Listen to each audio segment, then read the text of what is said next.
Thanks very much, Ramon. Good morning. We are making big bets on bioelectronic medicine for a simple reason that if you think for a minute, and this was mentioned already today, about the diseases that could have the biggest impact on the future of medicine, on our patients and on our communities, they're listed here. You could add a couple or maybe delete one or two, but most assessments of the future of medicine and the future costs of medicine and the future opportunities to help people circle around these diseases. And at first glance, they're very different, but on closer inspection, they're all related in one way or another to inflammation, too much inflammation or not enough inflammation. And that's really what I'd like to spend a few minutes talking about today, because I'm a neurosurgeon who's been thinking about inflammation for 30 years. And what happened is that those two interests of mine converged on what we call today bioelectronic medicine. And the reason that happened is I was training as a neurosurgeon here at Cornell across town, and a little girl named Janice died in my arms in the burn unit. And she died of excessive inflammation in May of 1985. And I decided then to go to the lab to study that problem. And what my colleagues at Rockefeller and I discovered was that Janice died because her own immune system had made too much of a molecule called TNF. Now, we learned that small amounts of TNF are good for you, but if the immune system overproduces this molecule, TNF, it can kill you. And it killed Janice. And we then worked for many years on making a monoclonal antibody to block TNF. And we gave that antibody for the first time to baboons and blocked their inflammation and prevented them from dying like Janice had died. And that launched what I call today the cytokine theory of disease. TNF's a cytokine. Other cytokines are IL-1 and IL-6. And the cytokine theory says that cytokines are normally made in an amount that's healthy for you. But if cytokines are overproduced, they can actually cause disease. And from the monoclonal antibodies that we used across down to today, they now have names like Remicade and Enbrel and Taracept.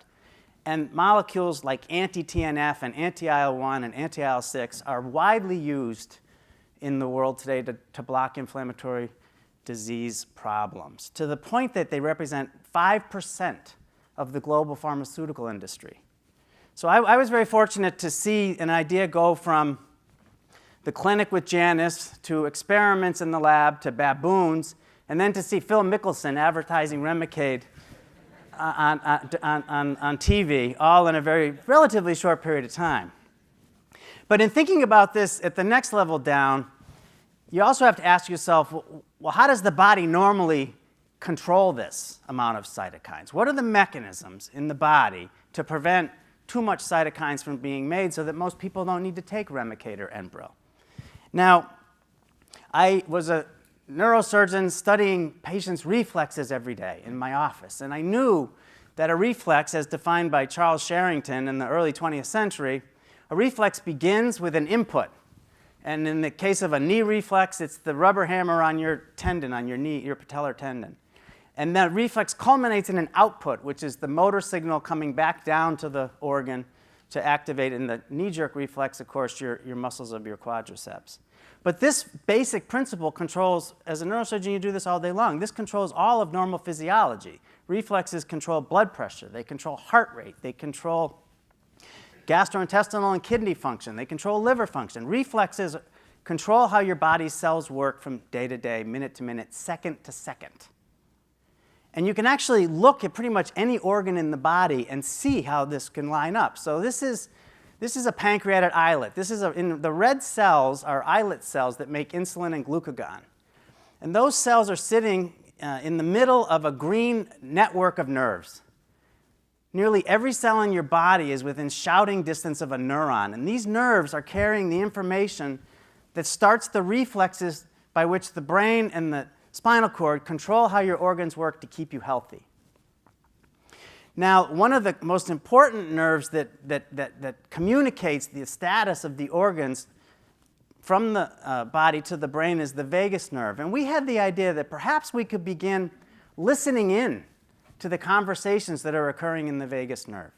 Maybe we could hear what the nerves were saying to the brain and what the brain was saying to the organs in order to make new therapies. And we reasoned that the immune system, TNF control, for instance, must be controlled by nerves.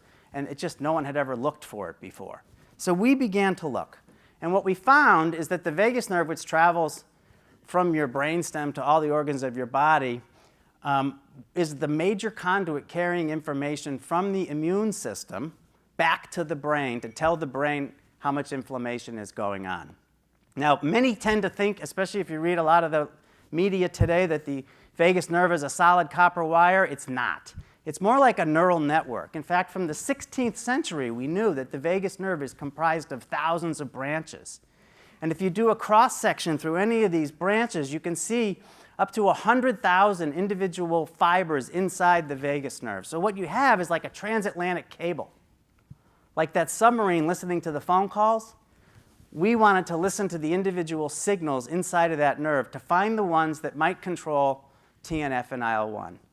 And in fact, we were successful in doing this, and we were able to map a circuit by which the brain, through these fibers in the vagus nerve, controls the immune system's ability to make TNF. And we found fibers in the vagus nerve that we could control electrically to actually turn off TNF and replace Remicade and Enbrel.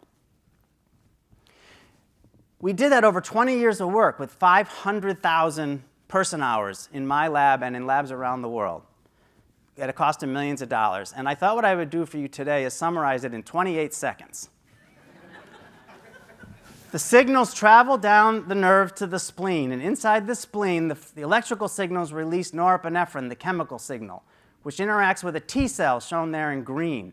The T cell is very special because it makes acetylcholine, which is another chemical signal that interacts with the red cell that makes the TNF. The green acetylcholine molecules switch off the macrophages and stop the production of TNF and IL-1 and IL-6 and HMGB1.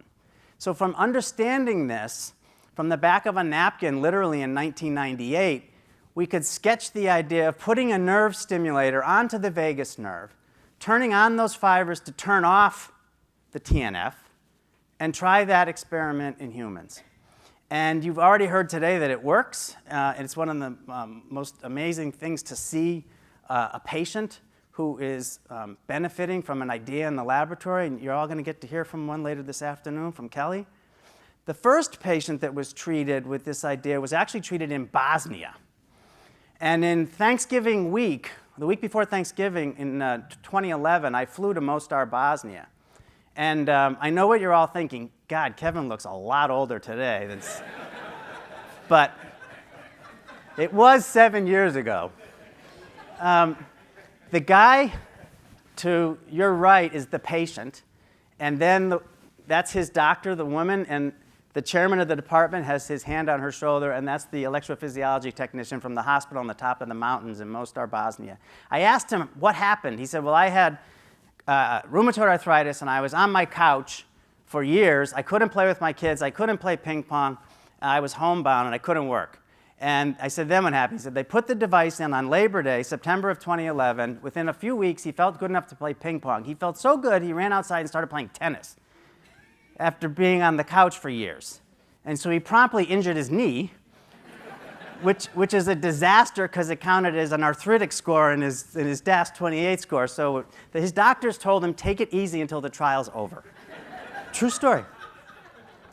So he's now, this is several years out, at last report, he's driving a truck, loading and unloading it, playing ping pong and tennis and living a normal life. It's really amazing to see how quickly ideas like this can change the world. We also learned that there's a tremendous pent-up need from the patients who don't want to take drugs. These devices are not going to replace all drugs. These devices, you heard it this morning, are going to be collaborative with many drugs. But we are seeing in early trial results we saw from Stockholm about a month ago, we're seeing now that some patients who had failed drugs and had devices implanted seem to be responding to the drugs when they're added back in. So this is an incredibly exciting time. It's going very, very quickly. There is a huge interest in doing this, what we call bioelectronic medicine. Can you advance the slide, please? Bioelectronic medicine is a process. It's not vagus nerve stimulation to treat inflammation. Bioelectronic medicine is an alternative to developing therapies. It's an alternative to the pharmaceutical approach to making therapies. As in the pharma industry, one begins with a molecular mechanism, molecular medicine, molecular targets, molecular and cellular biology. You have to pick a disease and you have to understand the mechanism. But if that's your starting point, rather than screening for molecules or antibodies to sell them, you can actually screen for neural mechanisms, neural circuits, and neurotransmitter strategies to target the mechanism in the disease in situ. And knowing that, you can actually design specifications to build bioelectronic devices to target the nerves, to control the target. So this is not restricted to inflammation. If you know the disease and you have a candidate mechanism, you can ask a testable hypothesis. You can ask the question, what neural circuits might be accessible to build the device to control the target? This is very different than the first 50 years of the device industry, which were based on the premise of let's make a device, let's make it look really cool, let's put it in a bunch of people and turn it on and see what happens. Those days are over. The patients are demanding mechanism-based therapy, and we can do it. And these mechanisms are not restricted to the molecules at the end of the line. The mechanisms can also be embedded in the nerves themselves. We recruited Chad Boughton several years ago to come help us lead the Center for Bioelectronic Medicine at Feinstein Northwell. And what you're looking at here is a patient that he reported in Nature named Ian. Ian has a chip embedded in his brain that's listening in to his thoughts. And those thoughts are coming out the wire there into a computer. Then the computer is decoding what Ian is thinking about. Ian's quadriplegic from a diving accident. Ian can still think about extending his wrist, flexing his wrist, extending his thumb. And when he thinks about those things, those are the signals that his brain is producing, his brain's neuron. His brain neurons are producing those signals. So what Chad and his team did is they decoded the signals, and they figured out which of those electronic signals means what. And once you knew that, you can send those very same signals back into the cuff that you see there on Ian's arm to control the muscles. So now Ian, when he's plugged into the machine, can extend his wrist, flex his wrist, extend his thumb, or drink a glass of water by thinking about it as a quadriplegic. So this is not future tense. This is history, what I'm telling you so far today.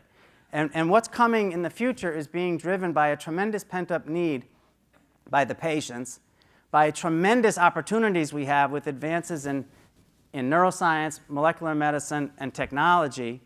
And it's driven by tremendous collaborations and partnerships. These are the active collaborations we have at the Feinstein in the Center for Bioelectronic Medicine.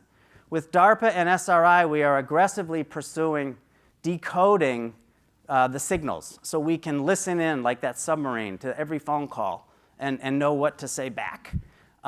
We have an active collaboration with Intellectual Ventures and Sanguistat, a new company that's going after the ability to make devices to stop bleeding in diseases such as military trauma, car accidents, or even in postpartum hemorrhage, which kills 8,000 young women in the United States every year.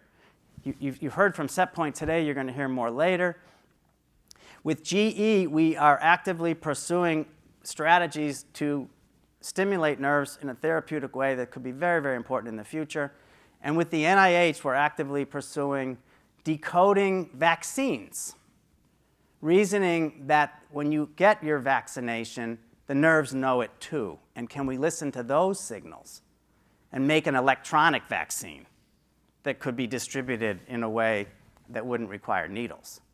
So these things are all happening in very real time. They are not the far-off future, and they're happening because of huge financial investments by Michael Dowling and Northwell into Feinstein, and by our strategic partners, NIH and DARPA, but also by individuals. And you know, at the end of the day, it's individuals that make this stuff go, And I've been very fortunate and privileged to work with some of the best and brightest and nicest and smartest people I've ever met in my life in the last 10 years to make all this possible. Thank you.